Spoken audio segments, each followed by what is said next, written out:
शुक्ल पक्ष की नवमी तिथि, बैसाख महीना, पीला चंदन घिसकर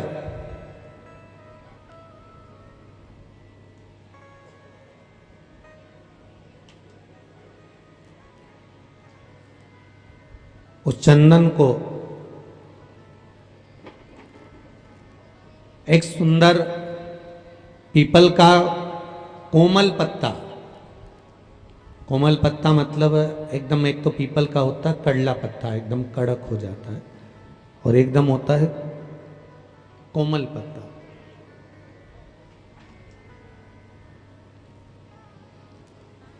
उस पीपल के कोमल पत्ते पर पीला चंदन घिसकर, जो वो चंदन होता है, उस चंदन को घिसकर उस चंदन को उस पत्ते पर रख ले। और महाराज उस पत्ते को मध्याह्न के समय पर, जैसे जब सुबह के समय पर सारी पूजन हो जाए, अर्चना हो जाए, भगवान शिव के मंदिरों में जल समर्पित हो जाए, उसके बाद में जब बाबा एकदम आनंद में विराजे हों, तब जहां शिवलिंग रखा होता है,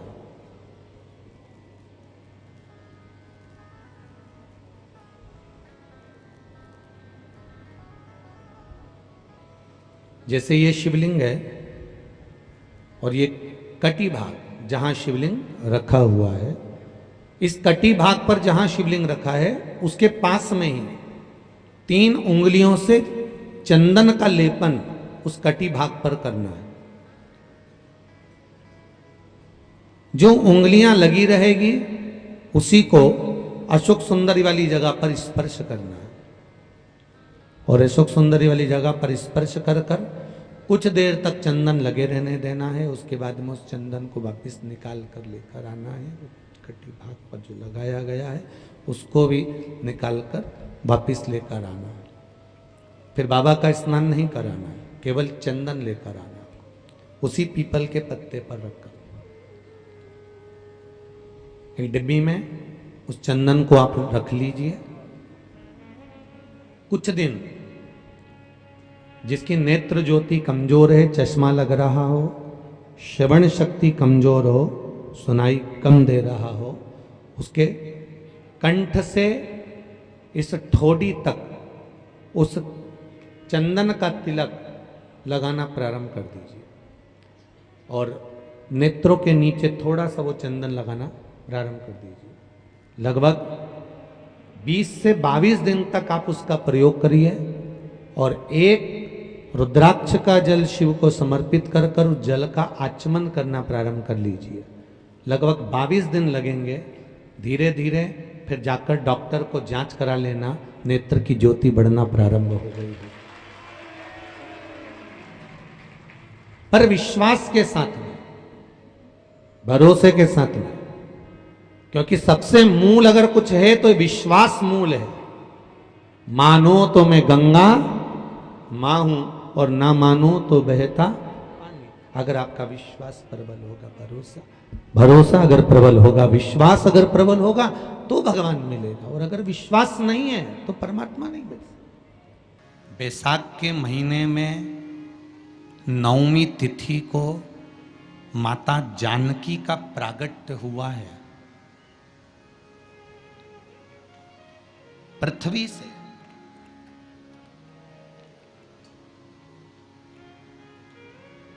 कभी एक विचार करिएगा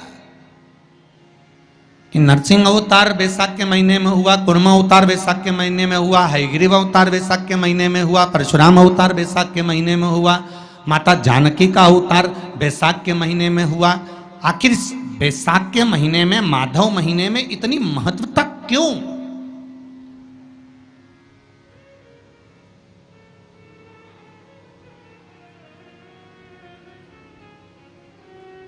बैसाख के महीने में पड़ने वाली एकादशी, चतुर्थी, प्रदोष, अमावस्या, पूर्णिमा, शिवरात्रि, ये सभी इतनी महत्वपूर्ण क्यों हो जाती है?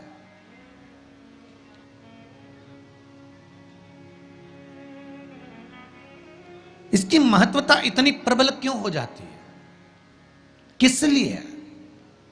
क्योंकि बैसाख का जो महीना पड़ता है, सूर्य की संपूर्ण तपन, सूर्य देव अपने पूर्ण तेज के साथ में, पूर्ण तेज के साथ में मृत्यु लोक के निवासियों पर, चाहे जलचर हो, थलचर हो, वायुचर हो, चाहे जो जीव हैं, उस पर जब किरण फेंकते हैं तो संसार का जो मनुष्य है उस पर जब ताप पड़ता है तो ताप पड़ने के कारण उसके मुख से भगवान का नाम निकल ही जाता है, स्मरण नाम निकल ही जाता है। जब उसके मुख से भगवान का नाम निकलता है तो वो भगवान की शरणागति खुद ग्रहण कर लेता है स्वयं।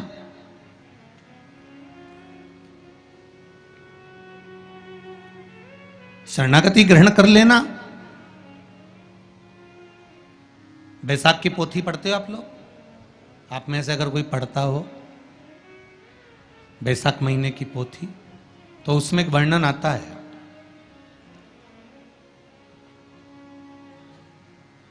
गीता प्रेस गोरखपुर के कल्याण अंक में भी आप ये पावन बैसाख चरित्र श्रवण कर सकते हैं। उसमें बैसाख महीने की पोथी में 10वें दिवस की कथा में 10वें अध्याय में एक व्याध और शंख मुनि का चरित्र आता है।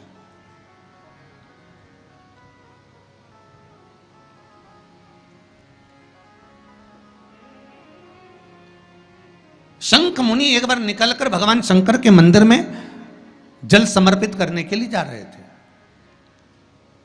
और शिव मंदिर की ओर जाते जाते जाते जाते जाते जाते बीच मार्ग में चलते चलते चलते चलते, और वो शंख मुनि जब शिव के मंदिर में पहुंचे, शंकर भगवान के मंदिर में जाकर उन्हें दर्शन किया,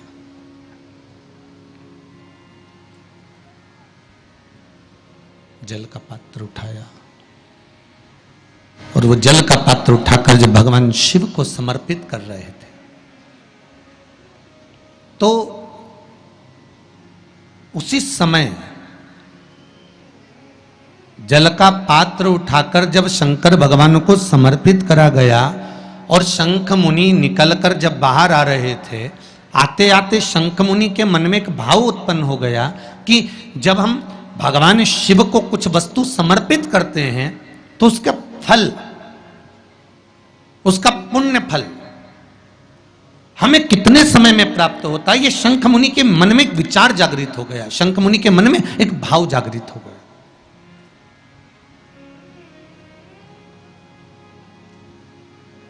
कई माताएं पशुपति व्रत करती हैं, कई ऐसी भी माताएं हैं जिन्होंने 2-3 बार पशुपति व्रत कर लिए होंगे, दूसरे को बताया, उसने व्रत करा, उसका हो गया, उसको फायदा भी मिल गया, और ये 3 कर ली, उसके बाद भी कुछ ना कुछ रह गया। तो इसके मन में आया कि बताओ, मैं भी व्रत कर रही हूं, ये भी व्रत कर रहे हैं, ये भी व्रत को सुन कर रहा है, मैं भी व्रत कर रही हूं, आखिर बात समझ में नहीं आती। उसको लाभ मिल गया, मुझे लाभ नहीं मिला, उसको लाभ की अनुभूति होगी, मुझे लाभ की अनुभूति नहीं हुई। तो कभी विचार करना कि तुमने उसको पशुपति व्रत बताया, उसने व्रत किया और बड़े दिल से करा, बड़े बड़े दिल से करा, तुम्हारे बताए अनुसार करा, मतलब तुम्हारी बात पर कितना विश्वास होगा उसको, तुम्हारी बात पर कितना भरोसा होगा उसको। और तुम्हारे बताए अनुसार उसने पशुपति व्रत कर लिया और उसका काम हो गया, और तुम 2 बार 3 बार 4 बार 5 बार कर चुकी तो भी नहीं हुआ। उसका कारण क्या हो सकता है? उसका एक कारण है, तुम्हारी बात पर उसने विश्वास कर लिया, पर तुम अभी विश्वास पूर्ण रूप से कर नहीं पाई हो। तुमने ये सोचा है कि दुनिया कर रही है तो अपन भी कर लो। एक बार महाराज ने बोला है कर लो, देखा जाएगा, पर तुम्हारे बात में वो जागृतता, तुम्हारे पास में वो बल, तुम्हारे पास में वो जागृतता, तुम्हारे पास में वो बल, तुम्हारे पास में वो विवेक, तुम्हारे पास में वो बल प्राप्त नहीं हुआ, वो विश्वास जागृत नहीं हुआ। यदि तुम्हारे पास वो विश्वास जागृत हो जाता, वो बल जागृत हो जाता, तो तुमने जब पशुपति व्रत करा उसका फल तुमको मिल जाता। अगर विश्वास जागृत होता तो फल मिल जाता।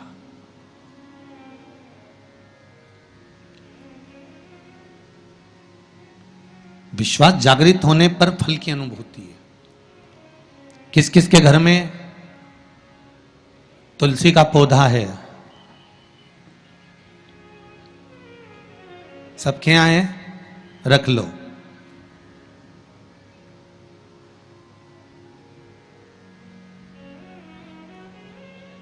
कहां लगा है? घर के अंदर कि घर के बाहर? घर के बाहर। ठीक है। दिया लगाते हो? अच्छा, कौन है वो जिस तुलसी मैया को दिया लगाते हो? कौन है वो? बोलते तो जाओ जरा जल्दी जल्दी। माता है। घर में जो सास है वो कौन है? वो भी बोलो तो जम के बोलो जरा। माता है। बैसाख का महीना चल रहा है, बहुत जोरदार गर्मी पड़ रही है, बहुत जोरदार गर्मी, खूब जोर की। तुम्हारी सास की कुर्सी घर के बाहर लगा दो।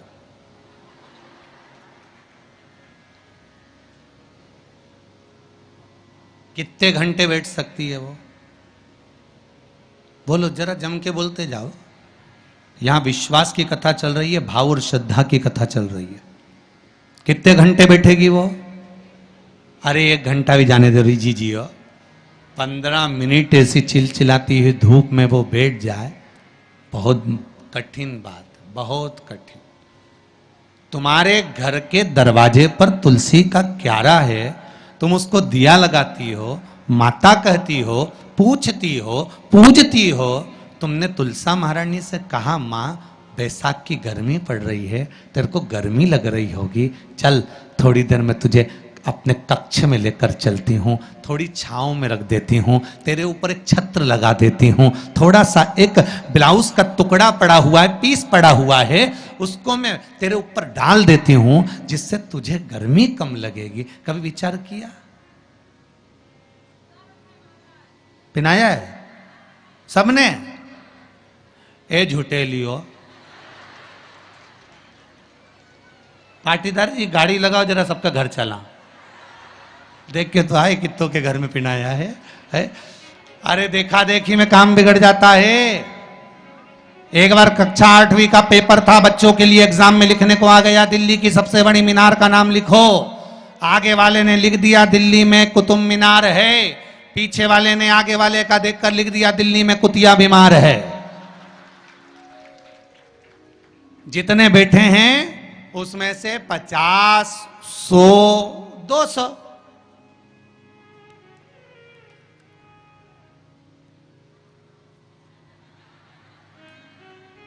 अरे बोलो तो सही है, वो उतना बहुत।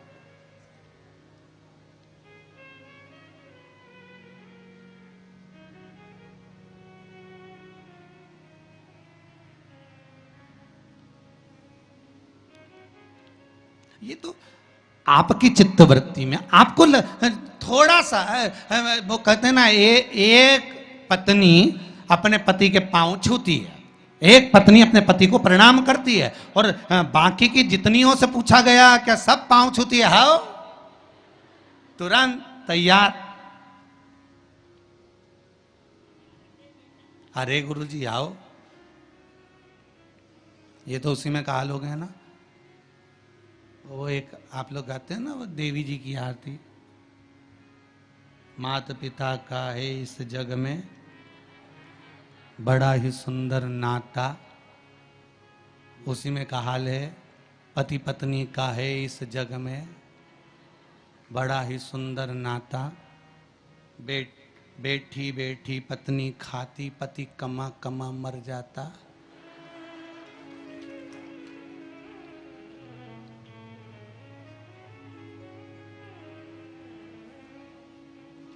ओके, सारी तनख्वाह निपटाने वाली, बच्चों के नाम पर आइसक्रीम खुद खा जाने वाली। विचार करे सुख का। अब सोचे कि एक उठाया सब ने, हाँ हमने भी डाल रखा है। अरे थोड़ा सा दिल में, हृदय में, चित्त में, मन में भाव लेकर जा, बस थोड़ा सा भी लाए ना, उतने में तो कल्याण हो गया। जैसे पत्र में किसी ने लिखा कि बच्चे शिव मंदिर में जाते हैं, नंदी महाराज के कानों में कुछ कहते हैं, उसको कहना नहीं आता, तो उत्तरी भाषा से, दिल से, हृदय से, चित्त से, मन से जो कहा भगवान ने उसको स्वीकार कर लिया। अब कहे तो है ना दिल से। शिव मंदिर में जाना, एक लोटा पानी चढ़ाना, शंकर को यदि एक चावल का दाना चढ़ाया, एक मूंग का दाना चढ़ाया, एक फूल की पत्ती को भी समर्पित करा, तो शिव ने उसको स्वीकार करा। शंकर भगवान पर एक बेलपत्र चढ़ाई, शिव ने उसको स्वीकार करा। अब देव तो शंकर को,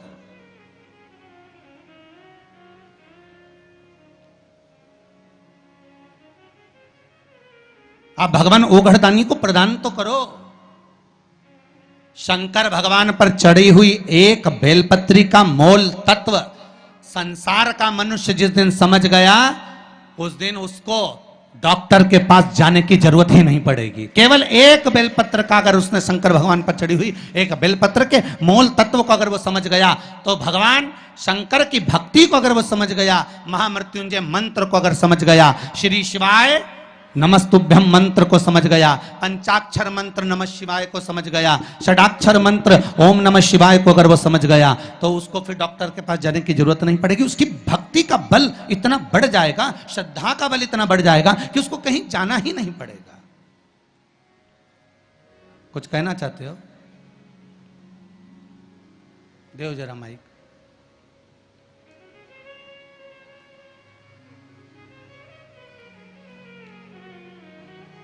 कॉर्डलेस देव संजय।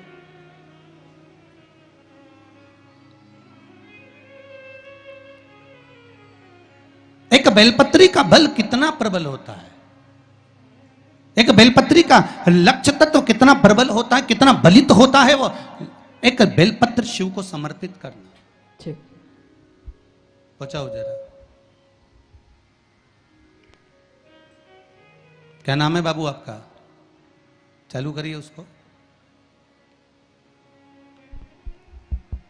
हो गया, चलो।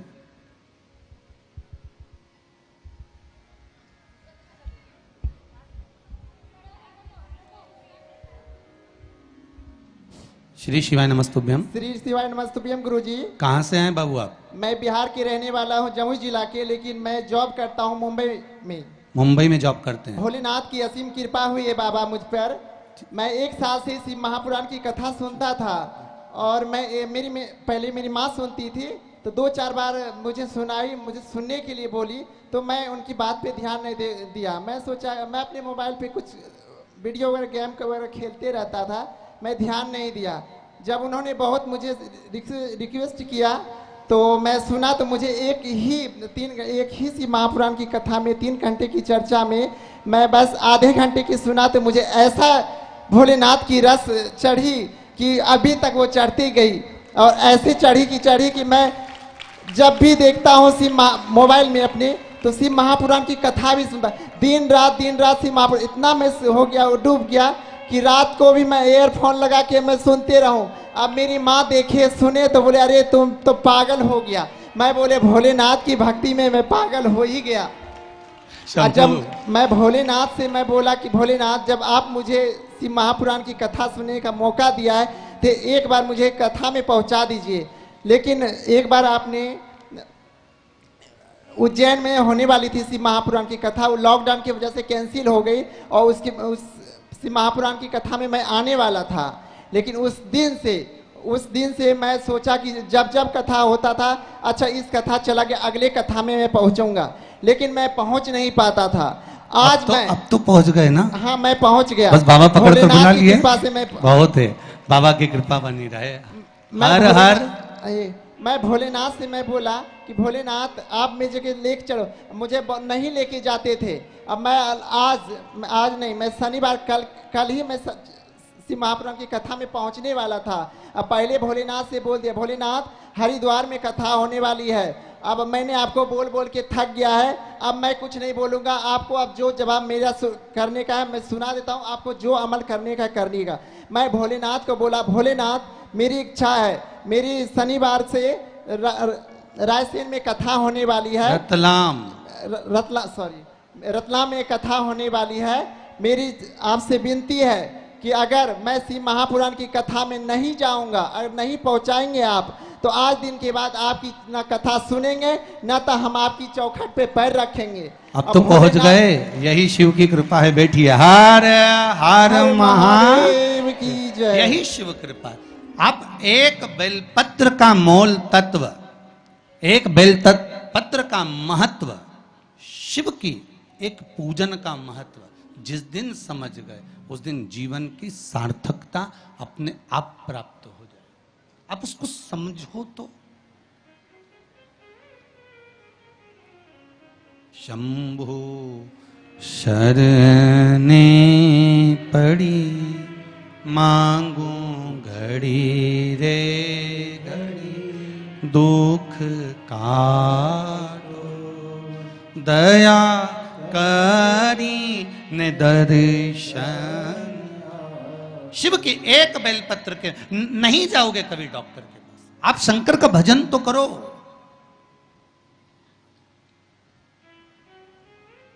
आप सूर्य नारायण भगवान को अर्घ तो दो।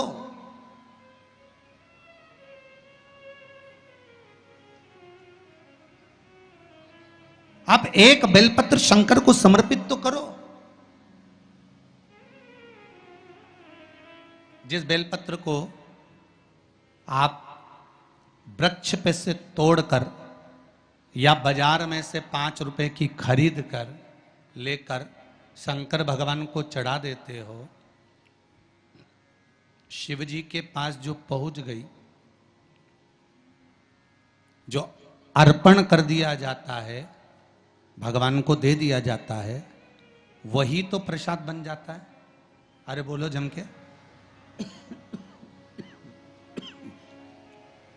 जो शिव जी को दे दिया जाता है, अर्पण कर दिया जाता है, या राम जी को दे दिया जाए, या कृष्ण भगवान को दे दिया जाए, या देवी देवताओं को दे दिया जाए, जो भी हम भगवान को अर्पण करते हैं वो प्रसाद बनता है कि नहीं बनता? अरे बोलो जम के। बनता है ना प्रसाद। तो राम जी को तुमने लड्डू का भोग लगाया तो वो प्रसाद बन गया, उसको तुम लोगों ने खाया कि नहीं खाया? अरे बोलो जम के। खाया। हनुमान जी के मंदिर में ले जाके नरियल फोड़ा, वो प्रसाद बन गया। वो की चिटक निकाल निकाल के तुमने खाई कि नहीं खाई? खाई ना। देवी जी के मंदिर में गए, पूड़ी और हलवे का भोग लगाया, वो प्रसाद बना कि नहीं बना? अब शंकर भगवान को कोई तुम रोज तो चूरमा नहीं लगाओगे, शंकर भगवान को रोज तो तुम लड्डू लेकर नहीं जाओगे, शंकर भगवान को रोज तो तुम मिश्री लेकर नहीं जाओगे। तो शंकर भगवान के लिए रोज क्या लेकर जाते हो? बेलपत्र। अगर शिव जी को तुमने जो बेलपत्र चढ़ाया तो वो प्रसाद बना कि नहीं बना? बन गया ना। अब प्रसाद बन गया तो उस बेलपत्र को उठाकर लाकर खाना और खाकर अपनी औषधि के रूप में उसको स्वीकार करना। उसके बाद इस शरीर में चाहे शुगर हो, चाहे बीपी हो, चाहे ब्लड प्रेशर किसी भी रूप में हो, चाहे किडनी, लीवर कुछ भी डैमेज हो रहा हो, डायलिसिस चल रहा हो, अब एक बार बाबा को चढ़ाकर उससे विनती कर कर तो लाओ कि हे शंभु, ये तेरे बल पर लेकर जा रहा हूं। मैंने सुना है तुझ पर जो चढ़ता है वो प्रसाद बन जाता है। और ये त्रिगुणाकार बेलपत्र को मैं लेकर जा रहा हूं, मैं खाऊं और बाबा इतनी कृपा कर देना कि ये औषधि का काम कर दे और मेरी बीमारियां समाप्त कर दे। ये शिव से कहो।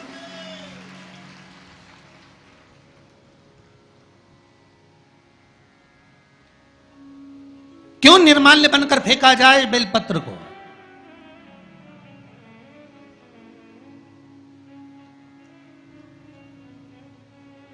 इस बेलपत्र के मूल तत्व को जिस दिन जानोगे, बैसाखी शिवरात्रि शिव महापुराण की कथा चल रही है रतलाम के पावन प्रांगण में, और लाखों लाखों लोग कथा को श्रवण कर रहे हैं। कल जितने लोग आए थे उससे 2 गुना लोग आए हैं, टेंट एक्स्ट्रा लगाया है। बता रहे थे कल 9 बीघा में टेंट लगा था, आज 18 बीघा में टेंट लगाया है, तो भी जगह नहीं है बैठने के लिए, लोग खड़े होकर कथा सुन रहे हैं।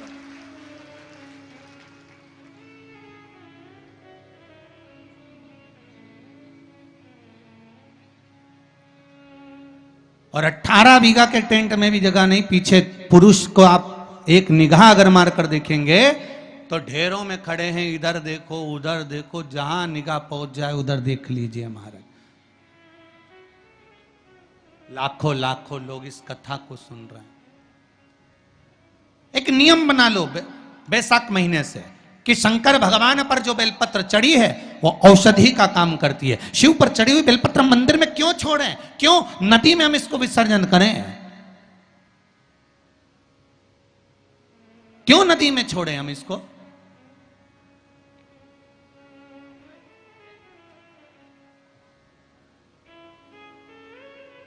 उसको उठा लाए, उसका प्रयोग करा, खाया, और उसका जो फल हमें मिला वो जीवन का सुख। हम तो ब्राह्मणों से भी कहेंगे, जितने ब्राह्मण जन शंकर भगवान के मंदिर में पूजन करते हैं, जितने विप्र जन भगवान शिव के मंदिर में पूजन करते हैं, उनको करबद्ध निवेदन, उनके चरणों को प्रणाम कर कर, उनके चरणों को नमन कर कर, उन ब्राह्मणों के चरणों को नमन कर कर निवेदन करूंगा कि आप शंकर जी के मंदिर में कोई प्रसाद बांटो ना बांटो, जो बेलपत्र शंकर जी के मंदिर में चढ़ती है उस बेलपत्र को उठाकर धूप में डाल दो, सुखा लो, पीस लो, और पीसने के बाद उसकी पुड़िया बना लो। उस पुड़िया को प्रसाद के रूप में देना चालू कर दो कि ये खाना चालू करो। किडनी, लीवर, शुगर, बीपी सब धीरे धीरे धीरे धीरे समाप्त होने लगेगा। तुम करो तो। वो बेलपत्र ना तो किसी नदी में विसर्जन करने की जरूरत है और ना कहीं फेंकने की जरूरत है।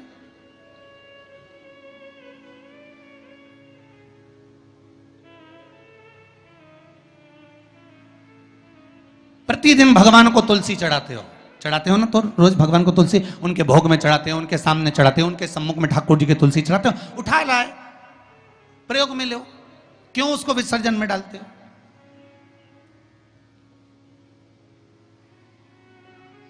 जो विसर्जन के लायक है उसका विसर्जन करो।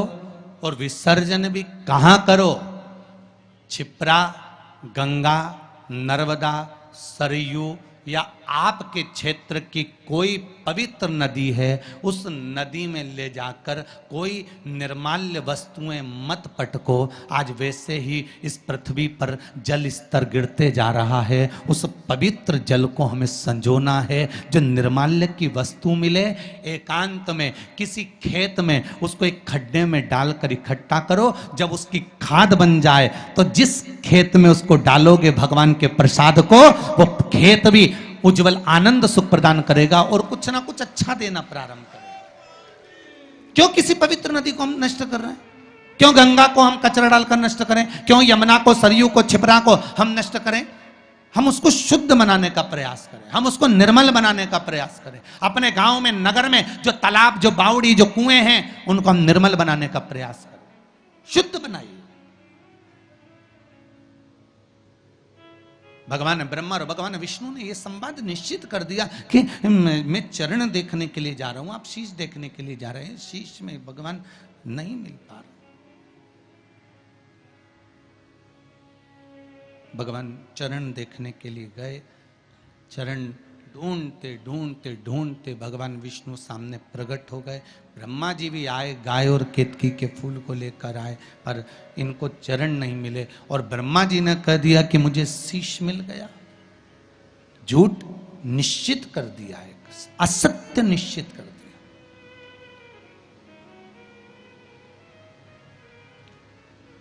जितने झूठ बोलने वाले होते हैं ना, उनसे एक निवेदन है, बोलो। तुम्हारी झूठ बोलने की आदत है ना, खूब बोलो, हमारी तरफ से एकदम फ्री। झूठ बोलो, खूब बोलो। गला पकड़ रहा है बाबू। झूठ बोलो, खूब बोलो, दमदारी से बोलो। तुम्हारी जितनी कैपेसिटी है उसके अनुसार बोलो, मना नहीं हो। हम ये भी नहीं बोलेंगे कि मत बोलो, पर झूठ कहां बोलना है वो समझ लेना। पत्नी पति से झूठ ना बोले, शिव महापुराण की कथा कहती है। एक झूठ माता सती ने शंकर जी से कह दिया था, मैंने कोई परीक्षा नहीं ली। सती का क्या हाल हुआ? बोलते जाओ जल्दी जल्दी, अपने रतलाम वाले हैं,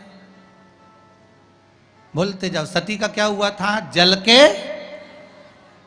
क्यों जली? क्या जरूरत पड़ी सती माता को जलने की? क्यों जली है माता सती? क्यों भस्म हुई है माता सती? क्या कारण था माता सती के जलने का?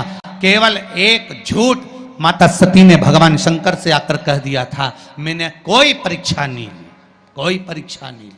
शंकर भगवान ने ध्यान लगाकर देख लिया। तुम मार्केट में पल्लू यहां लेके चल रही हो कि यहां? तुम आकर पति ने पूछा क्यों, तो वो दुकान पे खड़ी थी और थारा पल्लू इधर पड़ा था। कहीं नहीं, मैं तो यूंच पड़ी।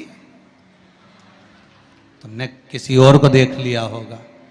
ठीक है, अब पहले के समय में शंकर भगवान ध्यान लगाकर देख लिए थे कि सती मैया ने झूठ बोला कि सच बोला। आज के जमाने में तो दुकान दुकान में कैमरा लगा हुआ, वो पकड़ के ले गया, चल अभी चल तुम्हारे साथ, तुम्हारे झुटला रही, मुझे झुटला रही, चल। और गाड़ी पे ले गया ने बिठाया। और कई हाल चल रहे बलबीर थारा? बस जोरदार। ला थारी भाभी अभी आई थी कि नहीं आई थी? सामान लेने आई थी। सिर पे पल्लू था कि इनंग धरा था? क्या अब मैं सामान दिखाऊं कि भाभी का पल्लू देखो? ठीक है, जरा कैमरा लगा थे तो अरे चार चार लग गया है। तो जहां थारी भाभी खड़ी थी वहां कैमरा था, ये लगा हमारा पीछे ही। ले जरा दिखाना। और जो दिखाया तो पल्लू तो यंज धरा था। तो उन्हें कहा तो झूठ बोल दी। फिर शिव पुराण कह रही, सती मैया ने शंकर जी से झूठ बोला। पत्नी कभी अपने पति से झूठ ना बोले। और ये केवल पत्नियों के लिए ही नहीं है।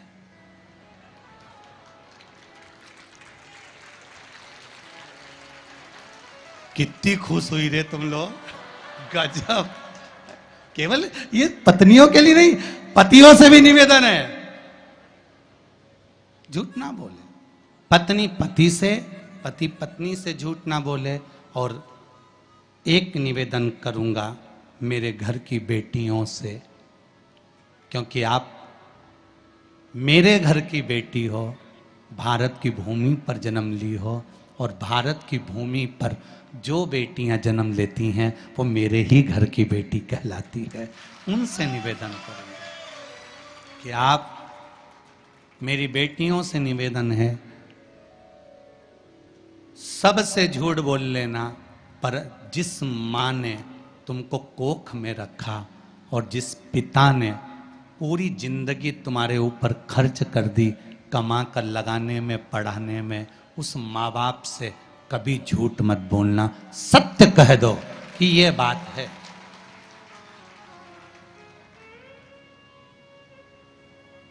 निर्णय तुम्हारे माता पिता लेंगे।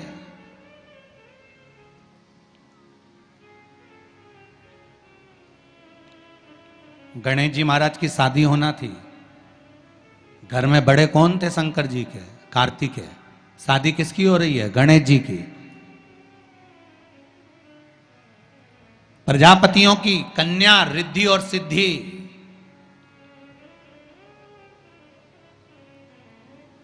जब देव ऋषि नारद ने कहा प्रजापति से बेटियों का विवाह नहीं करना है, करना है, पर मैंने अभी बेटियों से पूछा नहीं है। विवाह के लिए मुझे बेटियों से तो बात करना पड़ेगी ना कि बेटियां विवाह करना है मुझे तुम्हारा। बेटियों ने अपने पिताजी से कहा, पिताजी हम भी विवाह करने को तैयार हैं, पर बात इतनी सी है कि हम विवाह तो कर लेंगे, पर बात केवल एक तत्व की है कि पिताजी हम विवाह तो करें, पर हम दोनों का जन्म एक साथ हुआ है, इसलिए विवाह भी एक ही लड़के से करेंगे। ठीक है। दूसरा, हमें मीठा खाने का शौक है, लड़का भी ऐसा होना चाहिए कि उसको भी मीठा खाने का शौक। ठीक है। हम दोनों बहन धीरे धीरे बात करती हैं, उसके कान ऐसे होना चाहिए कि वो हमारी धीमी बात को भी सुन ले। ठीक है। हम जब भोजन बनाएं, आवाज लगाने की जरूरत नहीं पड़े, सुगंध नाक में जाए और दौड़ के आ जाए, ऐसा तुम्हारा दामाद होना चाहिए। ठीक है। और जहां बैठे तो लगे कि जमाई साहब बैठे हैं, उठ उठ के नी भागे, ऐसा दामाद होना चाहिए। तो देव ऋषि नारद ने पूछा तुम्हारी लड़कियों के लिए कैसा लड़का चाहिए? तो क्या बेटियों ने बताया ऐसा ढूंढ लो, तो ढूंढ लिया और एक ही मिला।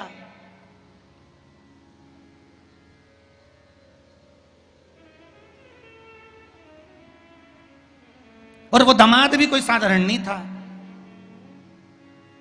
सब देवताओं की शादी हो रही थी, गणेश जी की शादी नहीं हो रही थी। क्यों? क्योंकि इनको मुंह काय का लगा था? हाथी का। अब जब मुख हाथी का लगा हुआ है तो सबसे पहले प्रथम देवता गणेश जी महाराज थे और सबसे पहले ब्याह शादी में इन्हीं को बुलाते थे। पर दिक्कत एक ही थी कि इनकी नहीं हुई थी ना, तो ये सबका काम बिगाड़ देते थे। अब इनकी पूजन हो रही शादी में, जिनके यहां भी इनको बुलाते हैं वहां शादी में इनकी पूजन होती, और ये अपने चूहों उनको कह देते चूहे को कि चले जा, वो दूल्हे के कपड़े रखे ना पीछे से ही काटिया, और जितने दुल्हन के कपड़े धरे उनके भी कुतरिया, जब कुतर दे। और चूहे जाते और शादी में जो दूल्हा दुल्हन कपड़े पहनते सब कुतर देते हैं। सब शादी में यही हाल, सारी शादी में। एक दिन शनि महाराज निकल कर जा रहे थे तो ब्रह्मा जी ने शनि देव से कह दिया, जितने भी दूल्हा दुल्हन की शादी होती है, क्यों शनिदेव अपनी कुदृष्टि इन पर क्यों देते हो? शनि जी ने कहा मैं कहाँ कुदृष्टि देता हूँ, और क्या बताओ, दूल्हा दुल्हन के सारे कपड़ों में आग लग जाती है, सारे कपड़े कुतर जाते हैं, चूहे उनको काट देते हैं, ऐसे छेद पड़ जाते हैं, ये आप नहीं दे रहे तो कौन दे रहा है?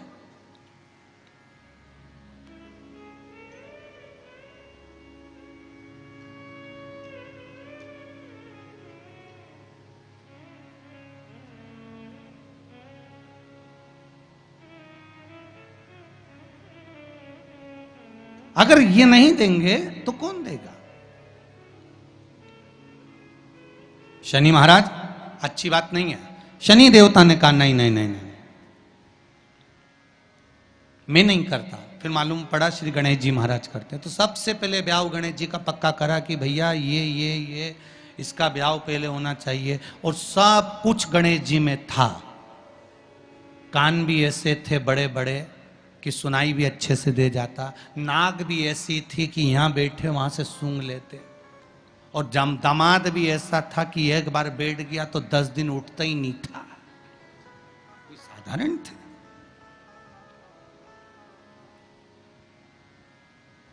मेरा बेटियों से निवेदन है, पत्नी पति से झूठ ना बोले, पति पत्नी से झूठ ना बोले, बेटी अपने माता पिता से झूठ ना बोले। मेरा निवेदन है, शिष्य अपने गुरु से झूठ ना बोले, और भक्त भगवान से कभी झूठ ना बोले। यहां तक सीमित रखो, यहां तक सीमित, बहुत है। और झूठ बोलना एक जगह पर जरूर बोलना। कहा? यदि कोई गाय कसाई के यहां कट रही हो, वहां जाकर झूठ बोल देना कि ये गाय मेरी है, छुड़वा कर लिया ना। झूठ वहां बोल दे। झूठ बोलने के भी स्थान बताए गए, कहां कहां झूठ बोलना है, कैसे कैसे झूठ बोलना है, किस तरह से झूठ बोलना है, स्थान बताए गए महाराज। कि ये गाय अगर कसाई की यहां कट रही है तो वहां झूठ बोल दो कि ये गाय मेरी है, ये कटे ना, ये मेरी है। ब्रह्मा जी ने झूठ बोला शिव जी के सामने, केतकी के पुष्प ने झूठ बोला शंकर जी के सामने, गौ माता ने झूठ बोला शिव जी के सामने। महाराज अंत क्या हुआ? केतकी के पुष्प को श्राप लगा, सारे देवताओं पर चढ़ेगा पर शंकर पर नहीं। गाय को श्राप लगा, तेरा शरीर पूजा जाएगा पर मुख नहीं।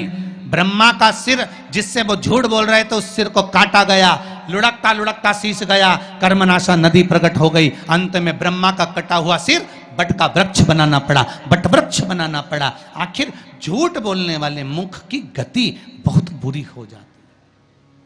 और पहले के समय में अदालत नहीं होती थी, पहले के समय में पंचायत नहीं होती थी, पहले के समय में एक काम होता था, गांव के लोग उसको ले जाते थे, शंकर जी के मंदिर में खड़ा कर देते थे और उठा गंगा जल और कह दे कि तूने ऐसा नहीं करा। मतलब शिव के मंदिर में झूठ बोलने वाला व्यक्ति अंत समय में पलंग पर तड़प तड़प कर मरता है, उसके शरीर की गतियां बेकार हो जाती,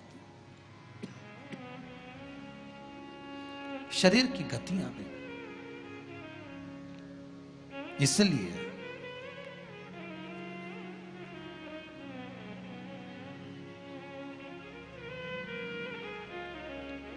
शिव पुराण कह रहे हैं, दाता तेरा मेरा प्यार कभी ना बदले, भोले तेरा मेरा प्यार कभी ना बदले, शंभो मेरा ये विश्वास कभी ना बदले, शंभो मेरा ये विश्वास कभी ना बदले। भगवान के प्रति विश्वास, श्रद्धा, भाव हृदय चित्त से कहा जाए और शिव से विनय करी जाए कि बाबा भोलानाथ है हमारा, तुम्हारा तुम्हारा हमारा, बाबा भोलानाथ है हमारा, तुम्हारा तुम्हारा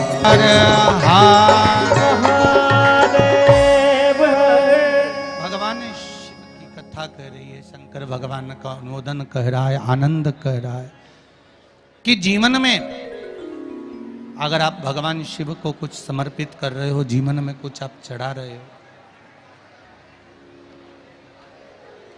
शिव भक्ति में अगर लीन हो तो उसका एक सुख, एक आनंद ही दूसरा। झूठ ना बोले, बोलो, मना नहीं, पर किसी गौ माता की रक्षा करना हो, राष्ट्र का उत्थान करना हो तो चलेगा। आगे चरित्र आया है भगवान शंकर का पावन,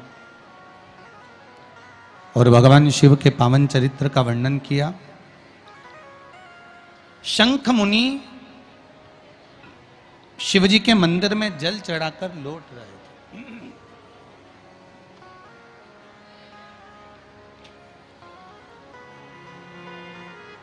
श्री शिवाय नमस्तुभ्यम, श्री शिवाय नमस्तुभ्यम। शंख मुनि जल चढ़ाकर लौट रहे थे।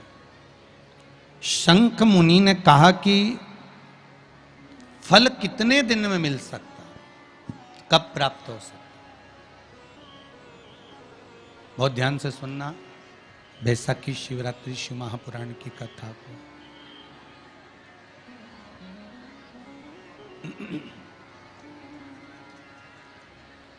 फल कितने दिन में मिल सकता है, कब प्राप्त हो सकता है, कैसे मिलेगा, शिव पुराण कह रही है। शंख मुनि जैसे ही बाहर आए, एक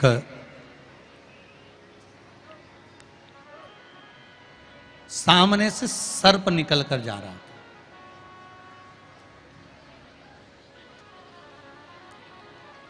और सामने से जब सर्प निकल कर जा रहा है,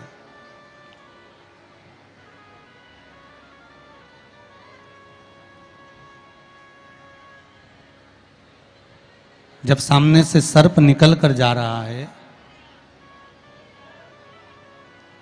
शंख मुनि को देखकर सर्प ने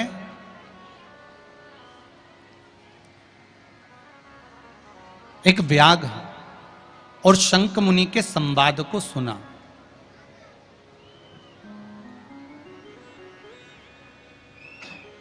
जिस संवाद में शंख मुनि व्याघ्र को बैसाख महीने की शिवरात्रि का वर्णन कर रहे हैं, बैसाख महीने की शिवरात्रि का वर्णन कर रहे हैं।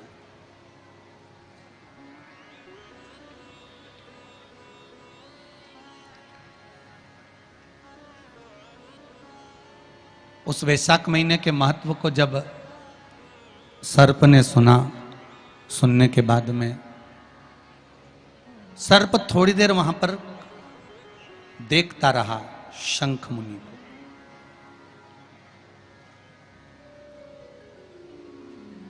कुछ देर बाद जब शंख मुनि वहां से जाने लगे,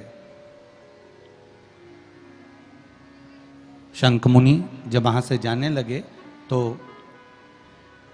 सर्प ने आवाज लगाई।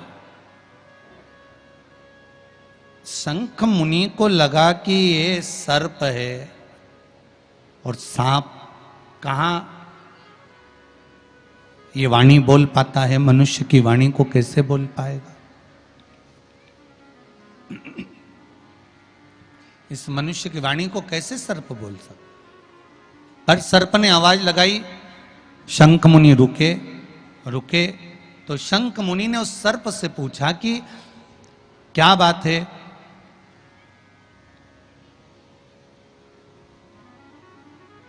कुछ कहना चाहते हो आप? हाँ प्रभु, मैं अपनी दशा आपको कुछ बताना चाहता हूं। क्या कहना चाहते हो, क्या चाहते हो आप कहना, क्या बोलना चाहते हो बताओ।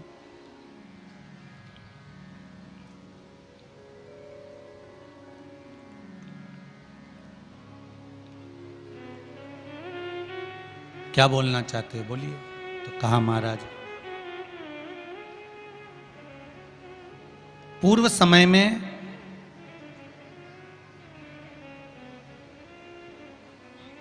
कुशित मुनि का मैं पुत्र, मेरा नाम रोचन था। मैं कुशित मुनि का पुत्र था, मेरा नाम रोचन था। महाराज,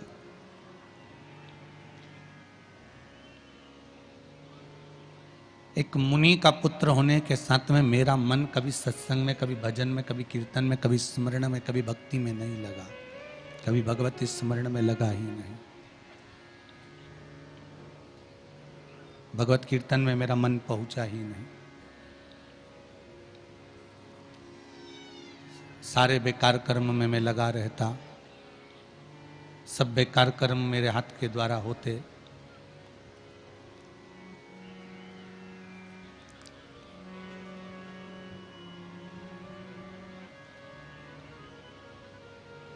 चोरी मैं करता, छल मैं करता, बेईमानी मैं करता, कपट में करता, निंदा में करता, बुराई में करता। सब बेकार कर्म मेरे द्वारा होते। एक बार मेरे पिता का जो निवास है वो प्रयागराज है।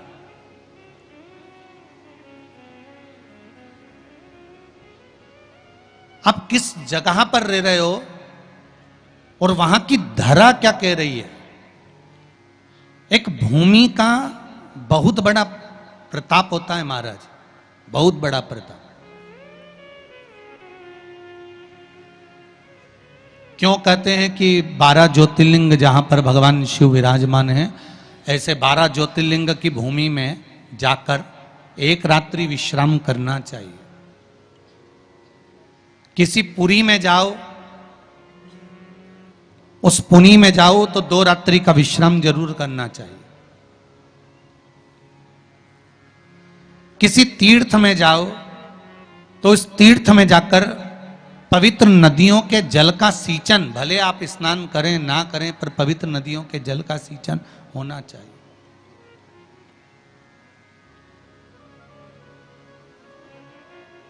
क्यों कहा जाता है कि इतने पवित्र नदियों का सिंचन करिए, जल का सिंचन करिए, पुरियों के जाकर निवास करिए।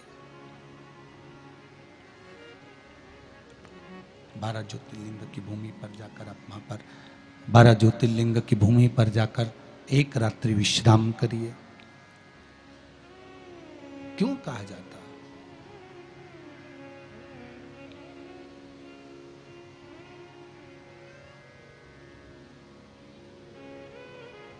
काम, लोभ, आसक्ति, वासना, तृष्णा, मोह, प्रपंच, ये सब जब हम किसी 12 ज्योतिर्लिंग की भूमि पर जाकर एक रात्रि विश्राम कर कर जब भगवान शंकर के नाम का स्मरण करते हैं, पूजन करते हैं, भक्ति करते हैं, भजन करते हैं, कीर्तन करते हैं, मंत्र जाप करते हैं, नाम जाप करते हैं, तब इस शरीर के द्वारा वो रात्रि भर विश्राम करने पर हमारे भीतर का जो ताप है, पाप है, लोभ है, आसक्ति है, तृष्णा है, वासना है, अहम है, ये सब निकल कर बाहर हो जाता है। ये सब निकल कर बाहर, जैसे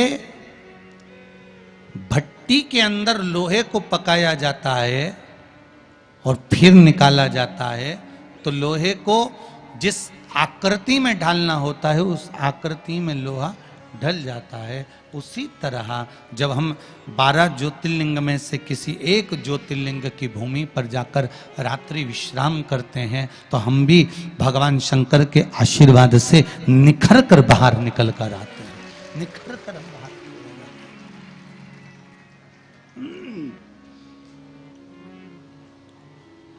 हम निखर कर बाहर की ओर आ जाते हैं। हमारी मन की, हृदय की, चित्त की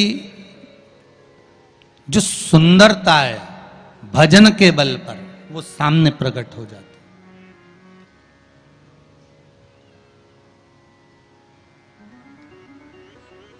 वो सम्मुख में प्रकट हो जाती है।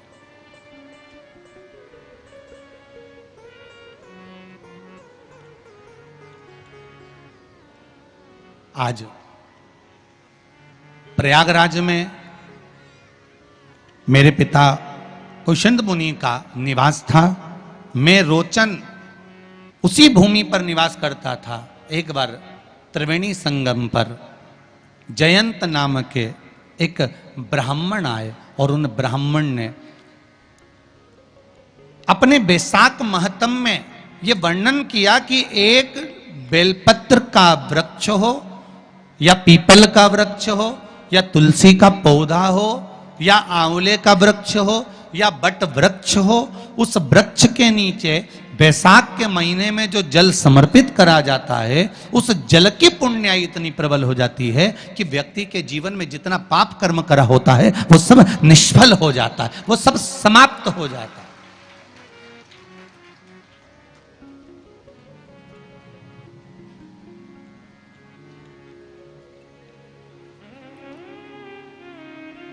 एक हरिचंदन का वर्णन आपको पहले कथा में करा है, सुना है आप लोगों ने कि नहीं सुना है?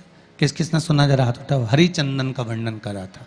ध्यान होगा कि तुलसी की लकड़ी जब सूख जाती है तो उस तुलसी की सूखी हुई लकड़ी को घिस कर चंदन बनाया जाता है और उस चंदन को कार्तिक महीने में भगवान ठाकुर जी को, लड्डू गोपाल को, भगवान कृष्ण को, राम को या शालिग्राम भगवान को वो चंदन लगाया जाता है।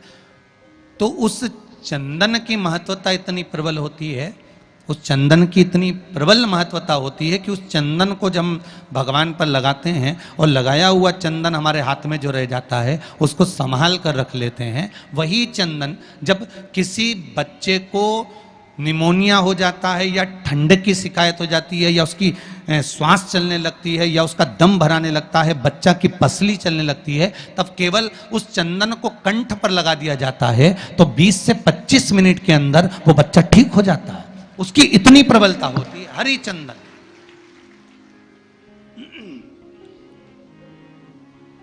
शंभु शंभु, हरि चंदन की इतनी महत्वता होती है। अब तुलसी की जड़ को घिसकर उसका चंदन बनाकर भगवान को लगाना, वो हरि चंदन। उसी तरह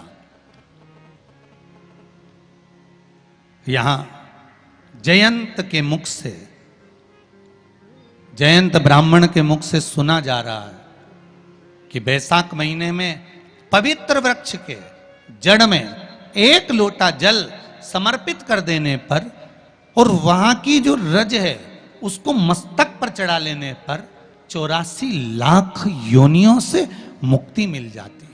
84 लाख योनियों से। आप में से कितनी माताएं या कितने भाई लोग बैठे हैं जो शंकर जी के मंदिर पर जाते हैं और मंदिर पर जब जाते हैं वापिस जब लौट कर आते हैं तो मंदिर की चौखट का स्पर्श कर कर अपने मस्तिष्क पर उस रज को लगाते हैं? आप में से कितने लोग हैं बहुत सारे, ठीक है। अब जितने लोगों ने हाथ उठाया और नियम से अगर शंकर मंदिर की दरवाजे की चौखट पर भगवान शंकर को जल चढ़ाने के बाद जब आप लौट कर आ रहे हैं और उनकी चौखट पर आपने हाथ फेर कर अपने मस्तिष्क पर उस रज को लगाया है, वो धीरे धीरे अपने भाग्य की ओर देखते हैं। तारीख लिख लेना कि मैंने इतनी तारीख से मंदिर जाना चालू करा, इतनी तारीख से मैं ये काम कर रहा हूं और इतनी तारीख तक मुझे ये फल की अनुभूति हुई। ये देखिए, उस एक बेलपत्री और चंदन का फल किसी ने भेजा है, देखिए जरा। एक्सरे भी लगा दिया हो, पर हम डॉक्टर नहीं हैं।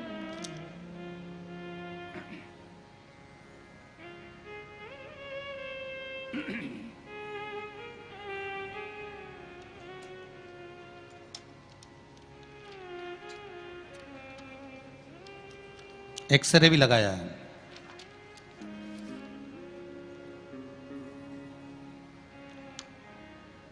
मेरा नाम गोपाल परवाल है, पोरवाल है। अरिहंत परिसर कालका माता मंदिर के पीछे रतलाम से हूं मैं। कहीं बैठे हो आप ही हैं? दोनों हाथ हिला दीजिए एक बार। हर हर महादेव। गुरुदेव, मेरे गले की हड्डी और टॉन्सिल बढ़ी गई थी। मैं 3 साल से बहुत परेशान हो रहा था। मैंने बहुत इलाज करवाया। मैंने 1 साल पहले मैंने 1 साल पहले बड़ौदा के नरियाद में गले के जो स्पेशलिस्ट हैं उनको भी दिखाया, पर कोई फायदा नहीं हुआ। मैंने अभी फिर से 9/3/2022 को, तीसरा महीना मतलब अभी कौन सा चल रहा है? चौथा। 9 तारीख तीसरा महीना 2022 को इंदौर के बॉम्बे हॉस्पिटल में बताया।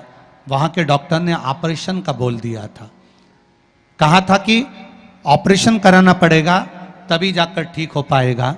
गुरुदेव, मेरे घर पर लॉकडाउन से आपको कथा चलती है और कथा में आपके श्रीमुख से मैंने कई बार सुना था कि शिवलिंग पर 1 लोटा जल चढ़ाने से कितना फायदा होता है। शिवलिंग पर चढ़ी बेलपत्र को खाने से बड़ी बीमारी दूर होती है। इसलिए मैंने शिवलिंग पर 1 लोटा जल और 1 बेलपत्र खाना शुरू कर दिया। उसका फायदा ये हुआ कि गुरुजी, मैं 19 तारीख को चौथे महीने में, कौन सा महीना चल रहा है अभी? चौथा। तीसरे महीने से प्रयोग करना चालू करा। चौथे महीने 19/4/2000 वापिस को इंदौर के बॉम्बे हॉस्पिटल में डॉक्टरों को दिखाने के लिए गया तो डॉक्टर ने ऑपरेशन करने से मना कर दिया और कहा तुम्हें आराम लगना चालू हो गया। उसका एक्सरा भी मैंने लगाया है जो यहां पर है। ये शिव कथा है, ये शिव महापुराण। विराजिए, बैठिए। हर हर महादेव। शंकर का अनुमोदन, शंकर का स्मरण, शिव भक्ति, शंकर की भक्ति, शिव की भक्ति आप जिस भाव से, जिस हृदय से, चित्त से, मन से, दिल से करते हो, शिव आपके लिए वो कामना पूर्ण करता ही है। मेरा ओघड़दानी है मेरा शंकर, मेरा शिव ओघड़दानी है। शंभो शरणे पड़ी मांगू घड़ी रे घड़ी, दुख काटो दया करी ने दर्शन आपो। भगवान शिव से दिल से कहो।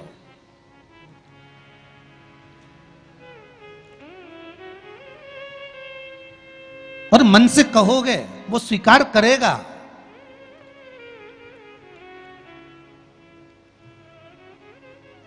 एक बेलपत्री के महत्व को समझना है हमको। केवल एक बेलपत्र। और मेरा कई मंदिरों से और मंदिर के अगर कई ट्रस्टी बैठे हो उनसे सबसे निवेदन है, जो बेलपत्र ज्यादा चढ़ गई हो उसको सुखा लो, पाउडर बनाओ, पुड़िया बनाओ और प्रसाद के रूप में बांटना प्रारंभ करिए। आप उसका फल देखोगे तो आनंद की अनुभूति हो जाएगी। हमें फेंकना नहीं, हमें उसको निर्माल्य में डालना नहीं, हमें उसको किसी नदी तालाब में ले जाकर पटकना, हमें उसको जल को समझना है, हमको उसको जल से महत्व को समझना है।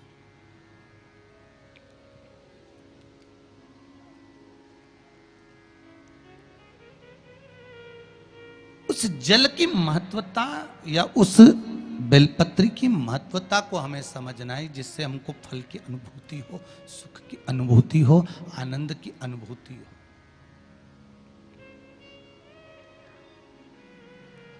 महाराज, मैंने जयंत ब्राह्मण के मुख से कथा सुनी, जल के महत्व को सुना।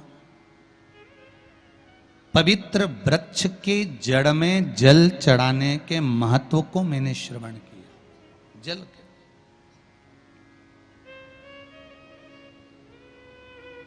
शंकर भगवान का अगर कहीं मंदिर है आपके नजदीक में, कहीं पर भी अगर मंदिर है, उसके मात्र शिखर का दर्शन भी आप कर रहे हो ना, उसमें भी आपको सुख का अनुभव हो जाएगा। अभी किसी ने कहा, गुरुजी वो राजस्थान में 300 साल पुराना शिव मंदिर तोड़ दिया, उसके लिए आप कुछ नहीं कहोगे? आप शंकर की कथा करते हो, शिव जी का इतना वर्णन करते हो, शिव मंदिर तोड़ा गया, आप कुछ नहीं कहोगे? हमने काम कहकर क्या करेंगे? वो तोड़ते रहें, हम बनाते रहेंगे, उसमें क्या टेंशन है? जमीन के मंदिर तोड़ सकते हो,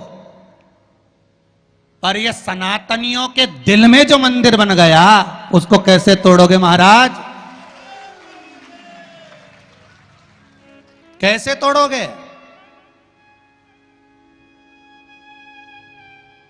और किस तरह से तोड़ोगे?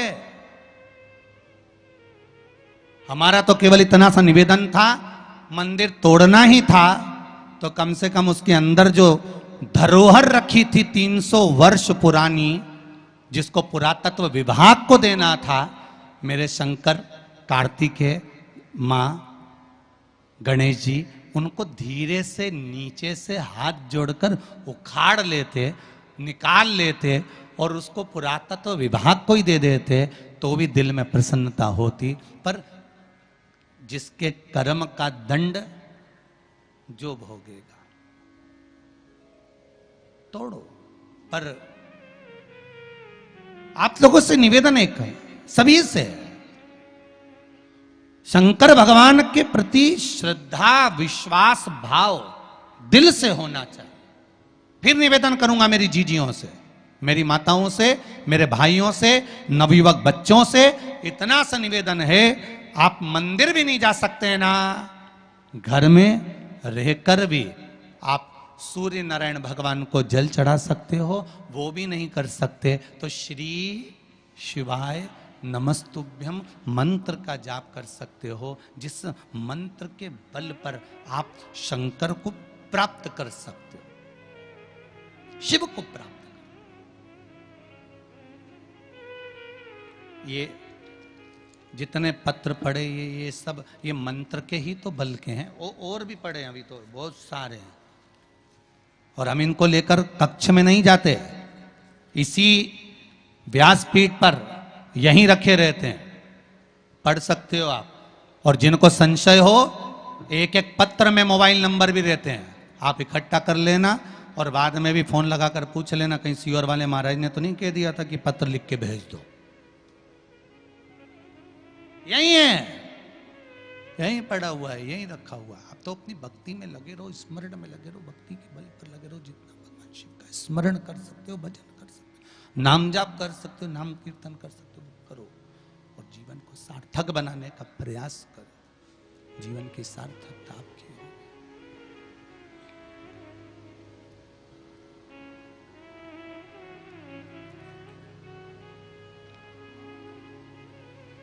भगवती स्मरण चित्त वृत्ति भजन कीर्तन नाम जाप मंत्र जाप नाम कीर्तन नाम स्मरण जीवन का सुख प्रदान कर देता है। जयंत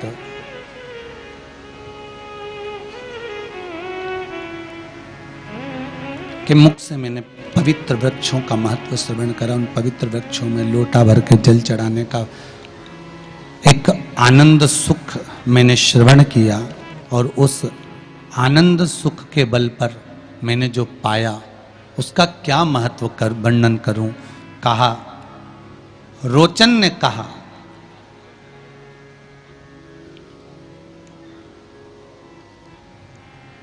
जब मुझे मालूम पड़ा जयंत ब्राह्मण प्रवचन कर रहे थे, कथा कर रहे थे, और मैं सारी मंडली को देखकर बड़ा आश्चर्य में पड़ गया कि इतने सारे लोग कथा में कैसे चले जाते हैं।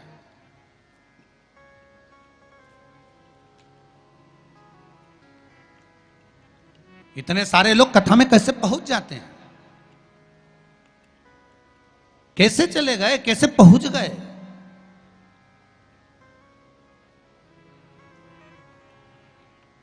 आज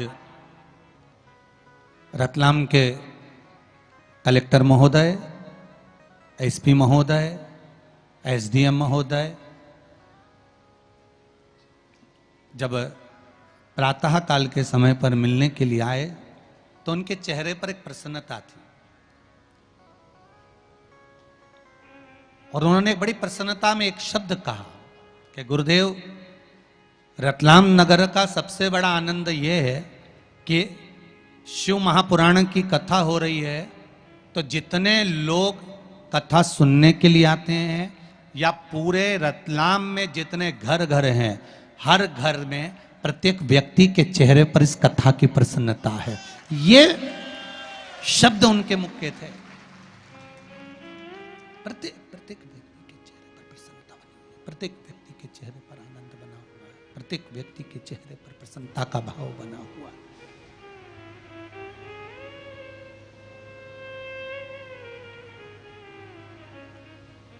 आज कथा 5 मिनट और बांचूंगा, विराम दूंगा। साउंड ठीक नहीं है, कल कथा में अगर साउंड ठीक रहेगा तो व्यासपीठ पर पहुंचूंगा।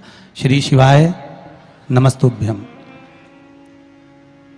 जयंत ने कहा, मैंने जयंत की मुख से श्रवण किया है, और जयंत के मुख से जब मैंने श्रवण करा एक वृक्ष के नीचे जल चढ़ाने के महत्व को, एक लोटा जल समर्पित करने के महत्व को मैंने जब सुना तो उसका वर्णन क्या होता है।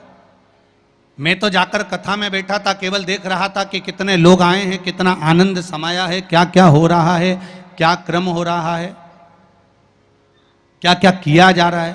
पर उस कथा में मेरी चित्तवृत्ति नहीं थी, मेरा मन नहीं था, मेरा हृदय उस कथा में नहीं था। मैं जा गया था, मैंने सोचा थोड़ा सा कथा में विघ्न डालूंगा। मैंने अपने कपड़े फैला दिए, मैंने थोड़ा सा जल ढोल दिया, मैंने थोड़ा सा चिल्लाना चालू करा, मैंने थोड़ा सा अपशब्द कहना चालू करा। जो नजदीक में बैठे थे उनके सामान को मैंने छुपा लिया, उनकी वस्तु को मैंने पीछे रख लिया। तो यहां रोचन कह रहे हैं कि मेरी जो सर्प योनि हुई है वो सर्प योनि पाने का केवल एक कारण है कि मैंने उस कथा में केवल विघ्न उत्पन्न करा। और फिर निवेदन करूंगा, अगर पाटीदार जी कथा करवा रहे हैं, आप सब लोग इस कथा के आनंद में विराजमान हैं, तो प्रयास करना कि कथा में जितनी देर हम बैठे इसमें कोई विघ्न ना आए। हम भगवान का नाम लेकर, स्मरण कर कर, भक्ति को धारण कर कर, भगवान के भजन को धारण कर कर अपनी चित्त वृत्ति में उतारें और प्रयास करें कि उसमें कोई विघ्न उत्पन्न ना हो, उसमें कोई विघ्न ना हो। क्यों? उसका कारण होता है कि उस विघ्न को हम अगर डालते हैं तो हमको ही भोगना पड़ता है। तो यहां रोचन कर रहे हैं कि मैंने विघ्न डाला और उसका कारण यह हुआ कि मुझे सर्प की योनि मिल गई। पर एक दिन मैंने उस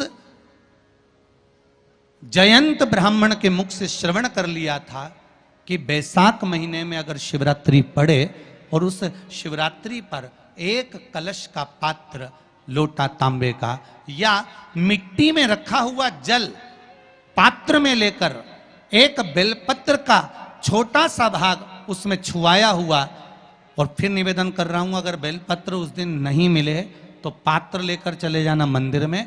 मंदिर में शंकर जी पे तो बेलपत्र चढ़ी होगी ना, अरे बोलो तो जरा, चढ़ी होगी ना। उसी बेलपत्र को धोकर फिर जल के पात्र में उसको छुआकर फिर शंकर भगवान को भाव से, दिल से जो चाहते हो, धन वैभव संपदा सत्ता या रोग से मुक्ति, चाहे उदर से जुड़ी हो। हाँ, एक चीज का ध्यान करना, अगर संपदा के लिए, विवाह के लिए या विद्या के लिए या अन्य चीजों के लिए आप शिव जी को जल चढ़ा रहे हो तो उसके जल को उठाकर नहीं लाना है। और अगर रोग के लिए जल चढ़ा रहे हो कि मुझे ये तकलीफ है, घर में ये बीमारी चल रही है या रोग चल रहा है या किडनी का या लीवर का या कैंसर का या ब्लड प्रेशर का, तो जो जल तुमने समर्पित करा उसको लेकर आकर आचमन भी करना। कौन से दिन? जम के बोलो जरा। शिवरात्रि 29 तारीख को, यही महीने में जल समर्पित करना, जैसे इस पत्र में आया है, देखिए जरा।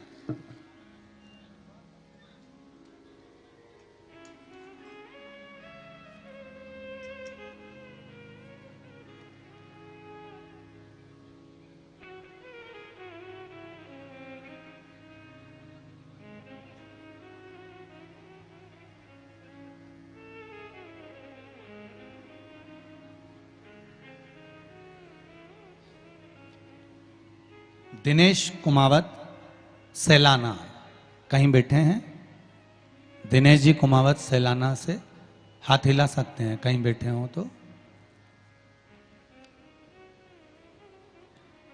दिनेश जी कुमावत सैलाना से अगर कहीं बैठे हो तो हाथ हिला दें। इन्होंने पत्र में लिखा है, गुरुदेव, भगवान शंकर पर 1 लोटा जल प्रतिदिन अर्पित करने की महिमा मैंने जानी है।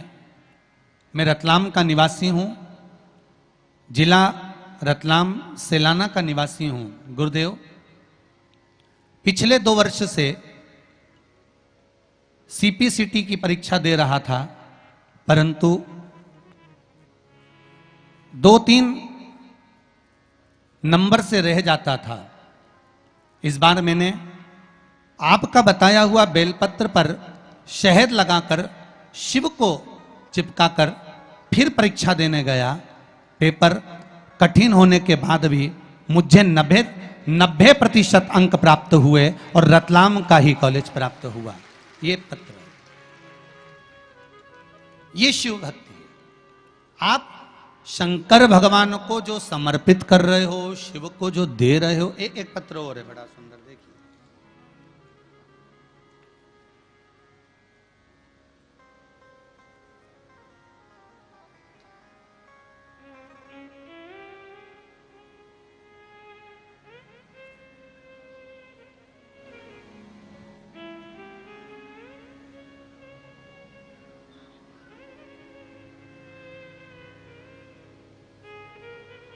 एक बहुत अच्छी बात लिखी है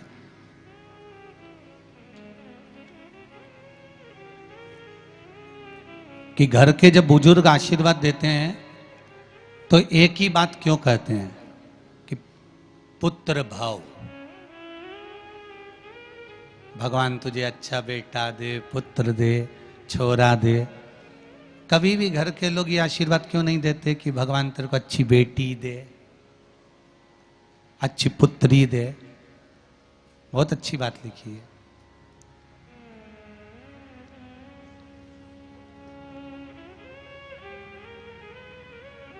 गुरुदेव नाम ना लीजिएगा,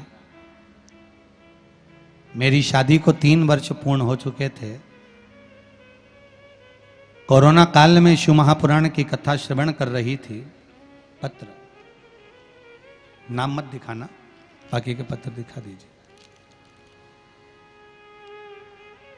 लोटा जल चढ़ाना प्रारंभ करा। संतान का सुख नहीं था।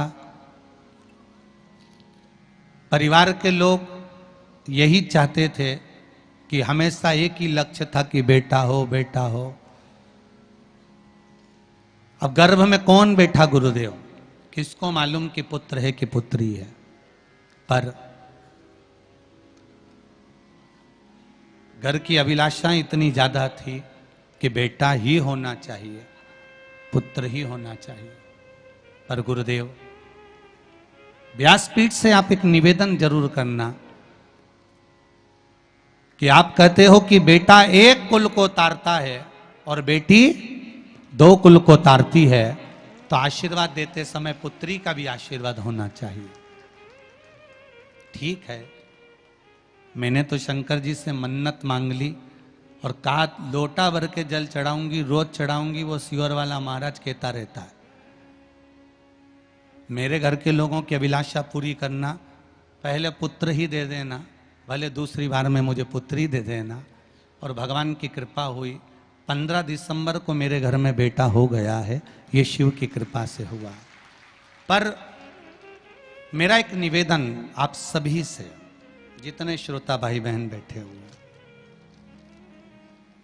जन्म, मरण, परण, ये 3 मेरे भगवान के हाथ में है, मेरे शिव के हाथ में।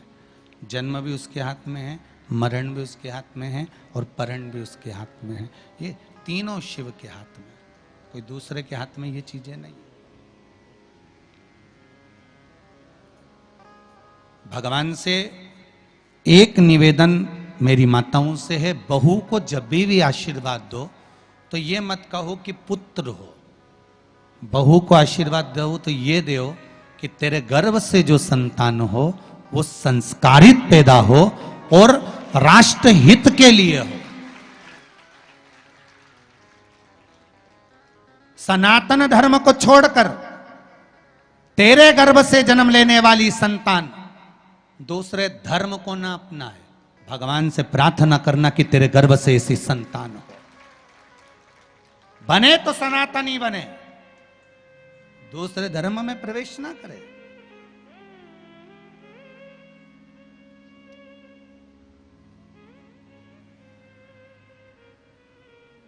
भगवान की भक्ति में रमने वाला चाहिए, भगवान का स्मरण करने वाला चाहिए, नाम कीर्तन करने वाला चाहिए।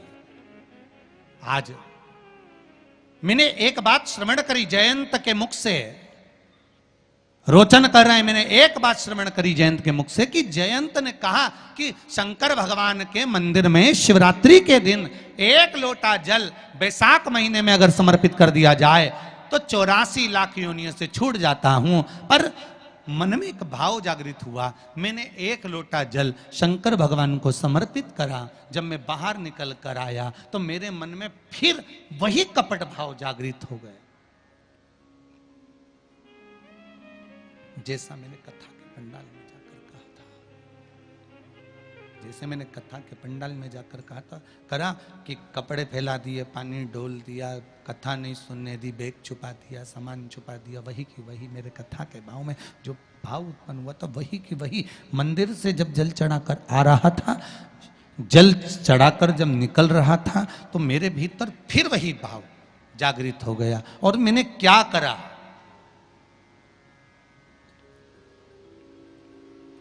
कि शिव मंदिर में जो सामग्री रखी हुई थी उस सामग्री को मैंने उठाकर पटक दिया। कहीं कोई सामान रखा हुआ था वो मैंने ले जाकर भूमि पर डाल दिया। अब भूमि पर डाला, मैंने विघ्न डाला मंदिर में। मेरा शिवजी पर 1 लोटा जल तो चढ़ गया, इतने में निकलते निकलते ब्राह्मण देवता के मुख से निकल गया कि तुम शिव मंदिर में आए हो, शंकर की आराधना करने आए हो और तुम्हारे हाथों से ये पाप कर कर जा रहे हो, तुम आने वाला समय तुम्हारे लिए बेकार है। फिर कहूंगा मंदिर तोड़ना सरल है, पर तोड़ने के बाद इस शरीर के द्वारा भोगना सबसे ज्यादा कठिन है, सबसे ज्यादा। तोड़ने वालों ने तोड़ दिया पर भोगना तो पड़ेगा, आज नहीं तो कल। तैयार हो जाओ राजस्थान के काका जी।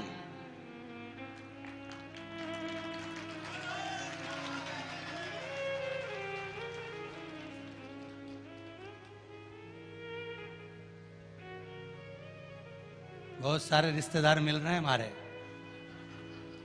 है हर कथा में कोई ना कोई एक रिश्तेदार मिल जाता है। भगवान की बड़ी कृपा है, शिव जी की।